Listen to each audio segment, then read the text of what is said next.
Hello students, here in this video we are continuing with the chapter number 9, control and coordination, and here we are discussing about the synapse and the characteristic properties of nerve fiber.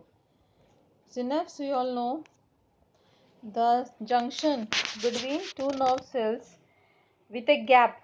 The nerve cells, they never fuse with each other, they are having gap.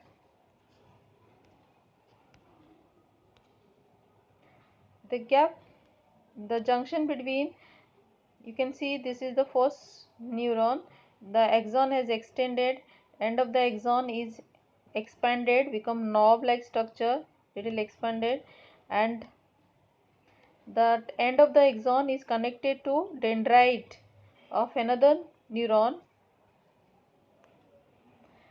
That junction is here called as synapse. Synapse is nothing the junction between two neurons, where in between them it allows the transmission of impulse, electric impulse, with the help of neurotransmitters.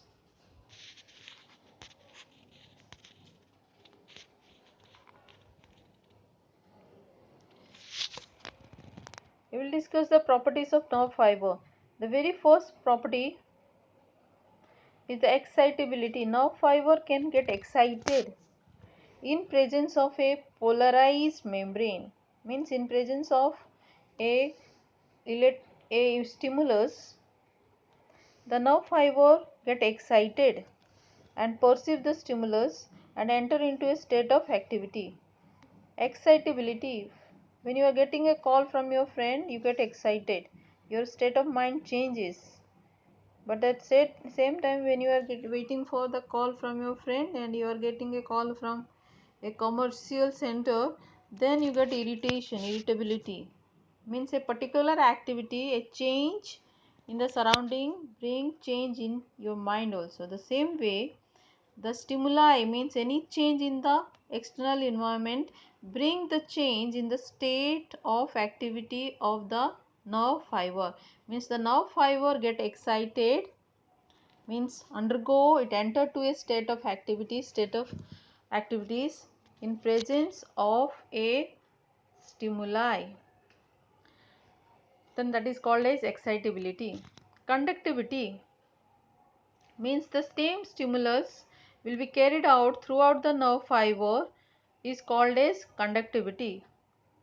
Stimulus, any change, stimulus is important, any change in the surrounding, any physical change, chemical change or electrical change in the surrounding which make the nerve fiber to enter to a excitation is called as stimulus.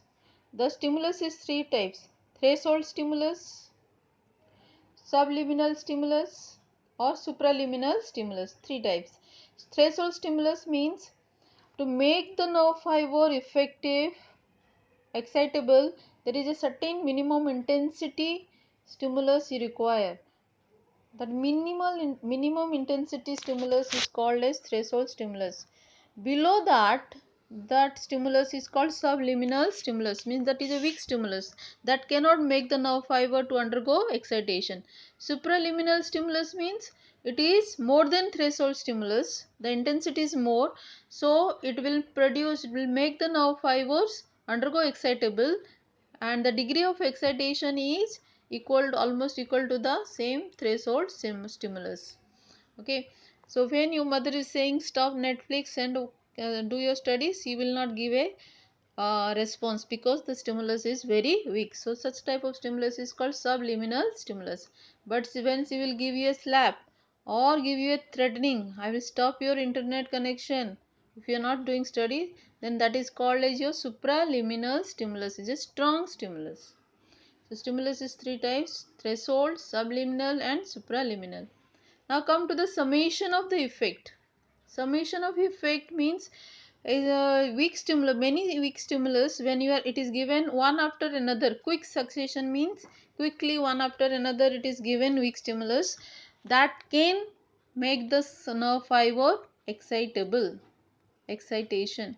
So that is called summation of stimuli. All or non-law.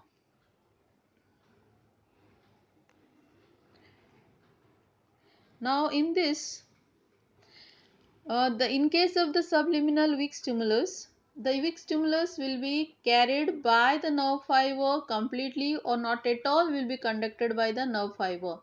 So that is called all or non law. All or non law. Refractory period means resting period.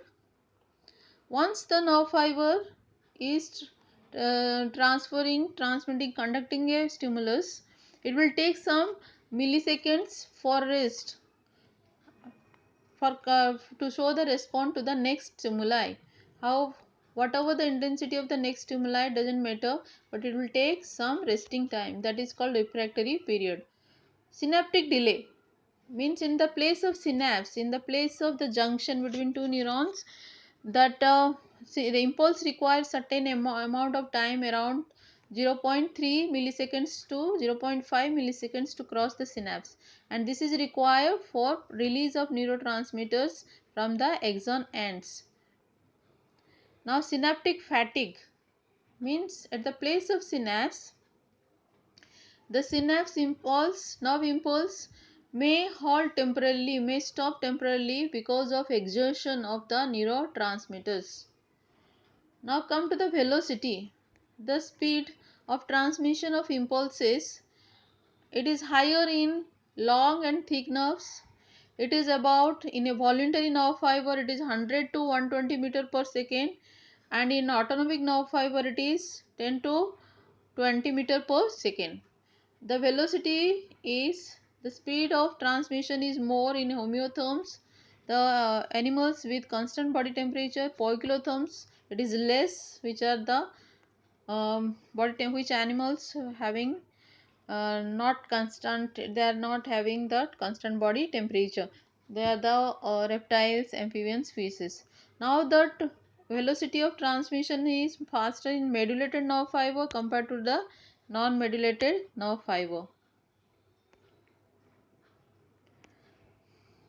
At the place of synapse, the axon, that first neuron which brings the impulse to the synapse, is called as presynaptic neuron. The second one is called as postsynaptic neuron. Presynaptic neuron,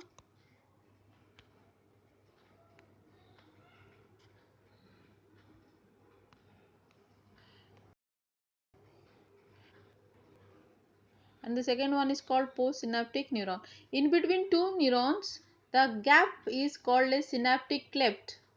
Okay, that is, the gap is around 20 to 30 nanometer, and through the gap the neurotransmitters transfer and help in conduction of the impulse from one neuron to the next neuron. The impulse from presynaptic is conducted to the next one, and that transmission is called synaptic transmission at the place of synapse.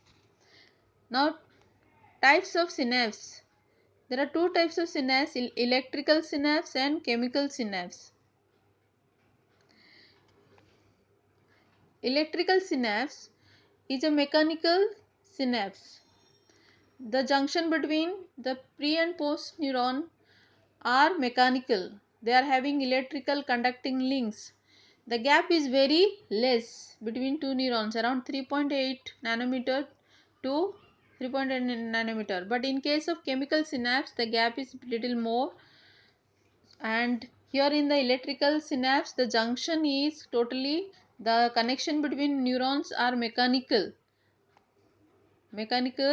and they are having conductive links. There are links, and this type of electrical synapse are transfer the impulse very faster and in both the directions. I'll show you the picture of this chemical synapse. See here the chemical synapse. This is the first one is the presynaptic neuron. This one the presynaptic neuron, and this is the postsynaptic neuron. There, the gaps are, the junction is called as gap junction channels through which the electric impulse will transfer from one neuron to the other. You can see the arrow this side and that side means electric, the nerve impulse will transfer from this neuron to this, as well as in the reverse order. So electrical impulse in transfer in the electrical synapse is in bidirectional.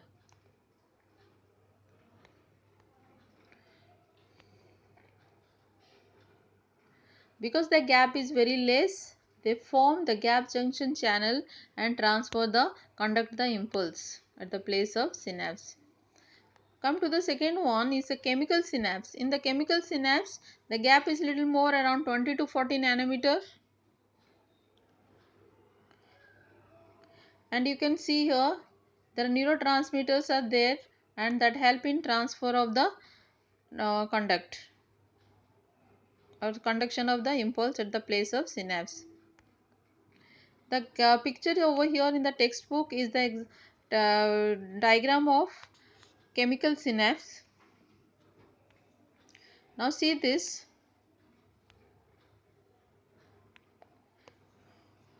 This is the first axon knob. End of the axon knob of the first neuron is called as presynaptic membrane. This is the presynaptic membrane. And this is the postsynaptic membrane. These are the components of this chemical synapse. And the chemical synapse has three components. One is the presynaptic neuron. This is the postsynaptic membrane, and the third one is the postsynaptic neuron. Now the first membrane, when the nerve impulse is coming, the numbers are given in the blue circle. When the nerve impulse is coming through this, because of the high voltage difference, this voltage gated calcium channels, this purple color channels, which are the voltage gated calcium channel open, it will allow the calcium, the purple color things, to enter into the, from external fluid, extracellular fluid, it will enter into the neuron, into the axon knob. The inside the axon knob, in presence of calcium, calcium will trigger the production of activation of neurotransmitter vesicles. You can see synaptic vesicles, or the vesicles containing neurotransmitter, the chemicals. Now in presence of calcium, calcium will allow that it will push these neurotransmitters to come and open up and release the neurotransmitter at the end of this membrane of the presynaptic neuron. Now the neurotransmitter will be released by exocytosis in the place of synaptic cleft, in the gap. Now the neurotransmitter will start moving in the opposite direction. It will be coming to the other surface, which is the postsynaptic membrane. On this postsynaptic membrane, it is having many green color things. You can see these are the ligand gated channel. The ligand gated channels, that is having a receptor. You can see on this green there is a black color circles are there, semicircles, they are the receptors. This neurotransmitter, this purple color neurotransmitter is coming and attaching, combining with this receptors present on the ligand gate. The ligand gate channel will open once it is combined with neurotransmitters. Neurotransmitter, when it comes and attached to this ligand gate receptors, then the ligand gate will open and allow, you can see, once that orange color neurotransmitter is attached to this green color ligand gate, the ligand gate is opens. You can see the first here the ligand gate is closed, but once the ligand gate is attached with neurotransmitter, it will open, and here you can see it is opened and allow the sodium, the green color granule sodium, enter to the, from the synaptic cleft, the sodium will enter inside the postsynaptic neuron. Okay, once this sodium will entering inside, the positive ion inside the next neuron will increase, and it will allow the impulse, the electric impulse, to move in a forward direction. You can see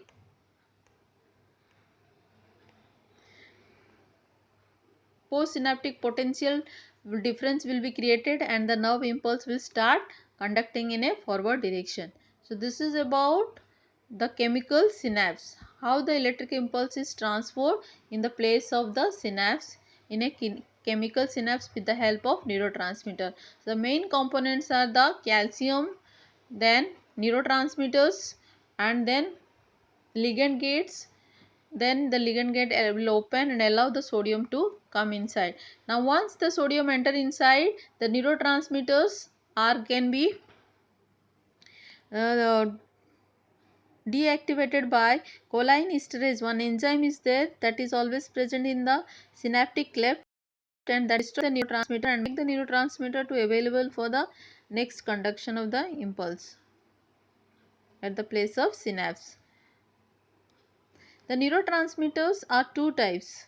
What you can see which is released, there are two types. Some neurotransmitters are excitatory, it will bring the process, the electric impulse transmission faster, and some are inhibitory, that will stop the process.